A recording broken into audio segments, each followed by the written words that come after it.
नमस्कार, आदाब, सलाम, सत श्री अकाल, जय श्री कृष्णा। मैं राखी शर्मा, आपकी होस्ट, आपकी दोस्त, लेके हाजिर हूँ यादों की पिटारी। आप सबका मन पसंदीदा प्रोग्राम यादों का सफ़र। एक ऐसा सफ़र जिसमें हम देखते हैं किसी कलाकार, किसी फिल्मी हस्ती के जीवन की फिल्म। वैसे तो फिल्में हमारे दिल के बेहद करीब होती हैं और फिल्मी कलाकार उससे भी ज़्यादा करीब। और जब बात आती है उनकी लाइफ के बारे में जानने की, तो हम सबको बेताबी सी रहती है उनके बारे में जानने की, उनके फिल्मी करियर के साथ साथ उनकी निजी ज़िंदगी के बारे में जानने की। तो हमारा ये प्रोग्राम यादों का सफ़र खासकर इसी सोच को, दर्शकों की इसी डिज़ायर को मद्देनज़र रखे हुए बनाया गया है। यादों का सफ़र, हर बार बात होती है किसी फिल्मी हस्ती के जीवन सफ़र की। तो जनाब, आज जिस अदाकारा की हम बात करने जा रहे हैं वो अभिनेत्री के साथ साथ बेहद अच्छी गायिका भी थी। बेहद खूबसूरत चेहरे की मलिका थी। खूबसूरत आंखें, गोल चेहरा हर किसी के दिल की धड़कन बन चुका था और मीठी आवाज़, मिश्री जैसी आवाज़। लगता था कि माँ सरस्वती का उन पे आशीर्वाद है। इस अदाकारा ने अपनी गायकी के साथ साथ अपने अभिनय से सबके दिलों पे राज किया, यानी कि मल्टी टैलेंटेड थी।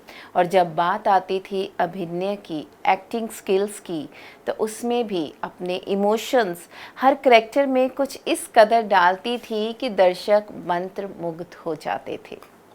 जी जनाब, आपका अंदाज़ा बिल्कुल सही है। हम बात कर रहे हैं ब्यूटीफुल एक्ट्रेस सुलक्षणा पंडित जी की। तो आज यादों के सफ़र में मैं राखी ले चलूँगी आपको सुलक्षणा पंडित के जीवन सफ़र पे। सुलक्षणा पंडित बहुत ही खूबसूरत एक्ट्रेस, बहुत ही अच्छी गायिका। इनका असल नाम था सुलक्षणा प्रताप नारायण पंडित। इनका जन्म 12 जुलाई 1954 में हुआ था। यह हिसार से बिलोंग करती थी, हिसार हरियाणा। इनका जन्म एक संगीत परिवार में हुआ था। इनके पिता बहुत बड़े जाने माने शास्त्रीय संगीत गायक थे जिनका नाम था प्रताप नारायण पंडित, और सुलक्षणा जी उन्हीं के नाम पे उनका नाम था सुलक्षणा प्रताप नारायण पंडित। अगर बात की जाए इनके चाचा की, तो पंडित जसराज, महान गायक पंडित जसराज इनके चाचा थे। और इनके भाई जतिन ललित को कौन नहीं जानता, बहुत ही मशहूर संगीतकार जोड़ी थी जतिन ललित की, वो इनके सगे भाई थे। साथ ही साथ इनकी बहनें भी थी, संध्या, विजया तथा सुलक्षणा। ये 3 बहनें थीं। विजेता ने भी संगीत में करियर बनाया। और बात की जाए हमारी सुलक्षणा पंडित जी की, तो वो अभिनेत्री, जिन्हें हम अभिनेत्री के रूप में जानते हैं, मगर उन्होंने अपने करियर की शुरुआत करी थी गायकी से।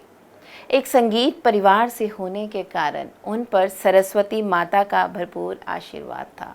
उनकी आवाज़ बहुत सुंदर थी और उनका करियर की शुरुआत भी as a singer, as a playback singer, गायिका के तौर पर ही हुई थी। 1967 में मूवी तकदीर से इन्होंने अपने सिंगिंग करियर की शुरुआत करी। हालांकि ये गीत गाया था लता मंगेशकर जी ने, इन्होंने उनके साथ इस गीत को गाया था। तकदीर मूवी का एक बहुत ही खूबसूरत नगमा था, 7 समुंदर पार से गुड़ियों के बाज़ार से। इस गीत में सुलक्षणा जी ने अपना योगदान डाला और अपने खूबसूरत करियर की शुरुआत की। इसी के साथ साथ इन्होंने किशोर कुमार तथा मोहम्मद रफ़ी साहब के साथ एक कॉन्सर्ट में भी पार्टिसिपेट किया था। सॉन्ग था बेकरार दिल। इसमें भी इन्होंने अपनी गायकी की प्रतिभा का नमूना दिखाया। वो एज अ प्लेबैक सिंगर भी दर्शकों द्वारा काफ़ी अपनाई गई। मगर अगर बात की जाए इनके फिल्मी करियर की, तो इनका फिल्मी करियर शुरू हुआ था मूवी उलझन से। जी, मूवी उलझन, और उसमें उनके साथ अभिनेता थे संजीव कुमार। इसमें भी मूवी के एक दो गाने इन्होंने गाए थे। वो तो कहते हैं ना कि जब अभिनय के साथ साथ गायकी की प्रतिभा थी तो हर कोई उसको एक्सप्लोर करना चाहता था, और सुलक्षणा जी को खुद भी अच्छा लगता था अभिनय के साथ साथ गायकी करना। मूवी उलझन में संजीव कुमार के साथ एज अ हीरोइन इनकी पहली मूवी थी, जिसके साथ साथ ही संजीव कुमार और इनमें भी गहरी दोस्ती हो गई, केमिस्ट्री अच्छी थी। मूवी दर्शकों द्वारा बेहद पसंद की गई। मूवी उलझन से शुरुआत हुई इनके फिल्मी सफ़र की एज अ एक्ट्रेस। इसके साथ साथ ही इनकी अगली मूवी आई जो कि जितेंद्र के साथ थी। मूवी दर्शकों द्वारा बेहद पसंद की गई। इन दोनों की केमिस्ट्री भी ज़बरदस्त थी। मूवी का नाम था संकोच, और इस मूवी के लिए सुलक्षणा पंडित जी को फिल्म फेयर नॉमिनेशन मिला था। फिल्म के गाने भी बेहद सुंदर थे, बहुत खूबसूरत थे, जो काफ़ी देर तक दर्शकों के दिलों पर भी राज करते रहे। फिर तो रुकने का नाम ही नहीं था। सुलक्षणा पंडित को मूवीज़ की कोई कमी नहीं थी, हर कोई उन्हें साइन करना चाहता था। खूबसूरती की मलिका होने के साथ साथ एक बहुत ही खूबसूरत अभिनय प्रतिभा की भी मालकिन थी, और बेहद ही खूबसूरत आवाज़ की भी मलिका थी। तो कहा जाए कि वो अपने आप में संपूर्ण थी, कंप्लीट वुमन थी। उसके बाद मूवी आई अपनापन। ये मूवी भी जितेंद्र के साथ थी, और इसके साथ साथ ही एक और मूवी आई हेरा फेरी। हेरा फेरी में इनके साथ हीरो थे विनोद खन्ना। हेरा फेरी की स्टोरी बेहद अच्छी थी, थोड़ी डिफरेंट भी थी, जो कि दर्शकों द्वारा पसंद की गई, और अपने किरदार में सुलक्षणा पंडित जी भी बेहद खूबसूरत लगी और बहुत ही रियल उतर रही। उसके बाद मूवी आई खानदान, जिसमें जितेंद्र इनके हीरो थे। अभी तो मूवीज़ की झड़ी लगी हुई थी। दो वक्त की रोटी, संकोच, संकल्प, खानदान, चेहरे पे चेहरा, बहुत ही खूबसूरत मूवीज़ दी इन्होंने फिल्म इंडस्ट्री को। मूवीज़ के साथ साथ बेहद खूबसूरत गीत तथा नगमे भी दिए। इन्होंने अपने समय के बेहतरीन हीरोज़ के साथ काम किया। जितेंद्र, शत्रुघ्न सिन्हा, कबीर बेदी तथा संजीव कुमार के साथ इनकी जोड़ी बेहद जचती थी। इन सब में से संजीव कुमार के साथ इन्होंने लगभग 7 मूवीज़ में इकट्ठे काम किया। जहां जितेंद्र तथा संजीव कुमार के साथ इनकी जोड़ी जचती थी, वहीं रियल लाइफ के साथ साथ रियल लाइफ में वह संजीव कुमार के कुछ ज़्यादा नज़दीक थी। उनकी रियल लाइफ में भी केमिस्ट्री अच्छी थी, क्योंकि संजीव कुमार उन्हें एक्टिंग के बारे में भी बताते रहते थे और काफ़ी कोऑपरेटिव थे, उनकी मदद करते थे, उन्हें एक्टिंग में काफ़ी सपोर्ट भी करते थे। इस कारण सुलक्षणा पंडित और संजीव कुमार में काफ़ी अच्छी फ्रेंडशिप भी हो गई थी। इन्होंने कैफ़े आज़मी द्वारा दिए गए गाने तथा खयाम द्वारा कंपोज किए गए गाने गाए, जिसमें से एक गीत ऐसा था मूवी संकल्प के लिए जो गाया गया था। इसमें सुलक्षणा जी को बेस्ट प्लेबैक सिंगर का अवार्ड से नवाजा गया था, best playback singer film fair awards में। हमने जाना उनके फिल्मी सफ़र के बारे में, उनकी गायकी के बारे में। गायकी की बात हो रही है तो कुछ अभिनेत्रियों पे इनकी आवाज़ बेहद जचती थी, जैसे कि रेखा, शबाना आज़मी आदि पे बहुत ही जचती थी। तो इन्होंने इनके लिए बहुत ही खूबसूरत से खूबसूरत गीत गाए। कि आप सब जानते हैं हमारे प्रोग्राम यादों का सफ़र में हम फिल्मी सफ़र के साथ साथ उस फिल्मी हस्ती की पर्सनल लाइफ के बारे में भी बताते हैं। अगर बात की जाए पर्सनल लाइफ की, जैसा कि मैंने बताया, संजीव कुमार साहब के साथ इनकी केमिस्ट्री अच्छी थी। ये दोनों अच्छे फ्रेंड्स भी थे।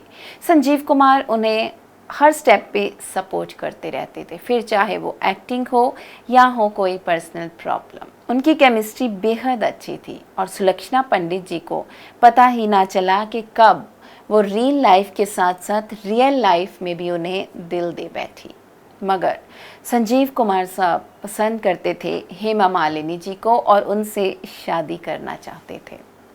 जब उन्होंने शादी का प्रस्ताव हेमा मालिनी जी को भेजा तो उन्होंने उस प्रस्ताव को ठुकरा दिया, जिसके कारण संजीव कुमार का दिल काफ़ी टूट गया था।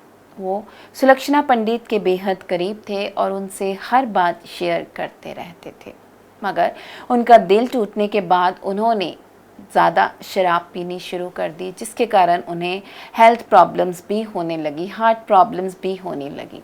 हालांकि उन्होंने अमेरिका से बाईपास सर्जरी भी करवाई, मगर कुछ फ़ायदा ना हुआ। धीरे धीरे सुलक्षणा पंडित अपने दिल पे काबू ना कर पाए और उन्होंने संजीव कुमार को अपने प्यार के बारे में बता दिया और शादी का प्रस्ताव रखा, मगर संजीव कुमार साहब ने उस प्रस्ताव को ठुकरा दिया और 1958 को संजीव कुमार साहब इस दुनिया से चले गए। उनके जाने का गम सुलक्षणा पंडित अपने दिल से ना निकाल सकी। वो कहते हैं ना, सच्चा प्यार कभी भी नहीं मरता। वो उनके गम में काफ़ी पागल हो गई और वो अलग अलग रहने लगी, अकेली रहने लगी, डिप्रेशन का शिकार हो गई। उन्हें अब कुछ खास काम भी ना मिलता था। उनके भाई जतिन ललित भी उन्हें कोई खास काम ना दे पाते थे, जिस कारण वो और भी डिप्रेशन में चली गई। वो कहते हैं ना कि कोई ना कोई तो होता ही है जो डूबती नैया को सहारा देता है। उनकी बहन विजेता पंडित तथा उनके जीजा आदेश श्रीवास्तव ने उनकी काफ़ी मदद की, उन्हें काफ़ी सपोर्ट किया और संभाला। और एक टाइम ऐसा था जब वो विजेता पंडित जी के साथ ही रहती थी। उन्होंने उन्हें अपने साथ रखा ताकि वो अकेली ना रहे और डिप्रेशन से बच सके, मगर होनी को कुछ और ही मंजूर था। उन्हीं के साथ रहते रहते वो बाथरूम में गिर गई, जिसके कारण उनकी हिप बोन टूट गई। अब उनका चलना फिरना भी मुश्किल हो गया था, मगर विजेता पंडित तथा आदेश श्रीवास्तव ने उनका बेहद ख्याल रखा। मगर जल्द ही आदेश श्रीवास्तव भी इस दुनिया को छोड़कर चले गए। उसके बाद उनकी बहन की खुद की रोजी रोटी भी बेहद मुश्किल से ही चलती थी। तो बात हो रही है सुलक्षणा पंडित जी की। जैसा कि मैंने बताया, वो डिप्रेशन का शिकार हो गए। निजी ज़िंदगी में उन्होंने काफ़ी उतार चढ़ाव देखे और अभी भी उनकी यही कोशिश होती है कि वो ज़िंदगी का संयम बना के रखें, ज़िंदगी के ऊपर नीचे रास्तों पर चलना सीखें। हालांकि चल भी रही हैं, ज़िंदगी व्यतीत कर रही हैं, मगर फिर भी बेहद दुख भरी ज़िंदगी कह सकते हैं। तो जनाब, यादों का सफ़र में आज हम बातें कर रहे हैं सुलक्षणा पंडित जी की, और हमारी यही कामना है, हमारी यही इच्छा है कि सुलक्षणा पंडित जी को दीर्घायु दे, अच्छी सेहत दे और वो अपने गम से बाहर आए, उन्हें जीने का बहाना दे। तो उनकी लंबी आयु की कामना करते हुए मैं आशा करती हूँ आपको हमारा आज का एपिसोड यादों का सफ़र पसंद आया होगा सुलक्षणा पंडित के साथ। सुलक्षणा पंडित जी ने फिल्म इंडस्ट्री को, फिल्मों को काफ़ी योगदान दिया है, बेहद खूबसूरत फिल्मों के साथ साथ अपनी गायकी से भी, खूबसूरत नगमों से भी। एक बार फिर से हम सलाम करते हैं इस खूबसूरत हस्ती को। तो जनाब, आज का प्रोग्राम यादों का सफ़र सुलक्षणा पंडित के जीवन सफ़र के साथ यही समाप्त होता है। जल्द मिलेंगे यादों का सफ़र के नेक्स्ट एपिसोड में एक नए किरदार और एक नई दास्तां के संग। तब तक के लिए खूब सारा प्यार और ढेर सारा इंतज़ार। किसी भी इन्फो के लिए आप कांटेक्ट कर सकते हैं info@justbroadcasting.com पे।